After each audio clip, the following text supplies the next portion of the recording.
اوعى تفتكر إن اللي ماتوا راحوا، لأ، اللي ماتوا سبقوا، أساميهم في الكشف كانت قبل اسمنا مش أكتر. يمكن أرواحهم سمعانا ويمكن لأ، يمكن شايفيننا ويمكن لأ. سبحانه وتعالى محتفظ بسر الروح، وكل علمنا صغير في النقطة دي تحديداً.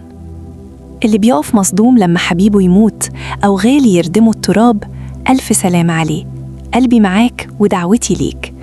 بس يا صاحبي لو أذن لمن مات أن يتحدث كان قال إيه؟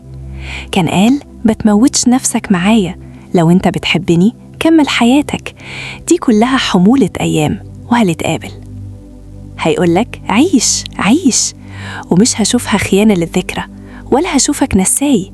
مش هزعل لو تخطيت الموقف وعشت وضحكت واستمتعت وافتكرتني وابتسمت، هكون مبسوط. وقوفك عند لحظة موتي هل ده وفاء؟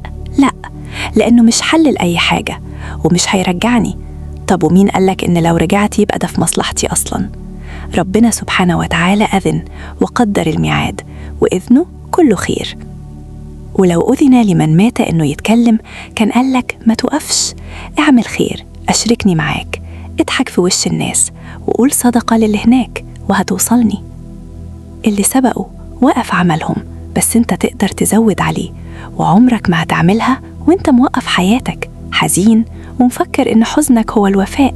ما تزعلش مني، حط الغالين في قلبك وقوم عيش دنيتك وابدر خير واتحرك واشتغل وافتكرهم وادعي نتقابل على اليمين. ربنا يجعلنا من أصحاب اليمين.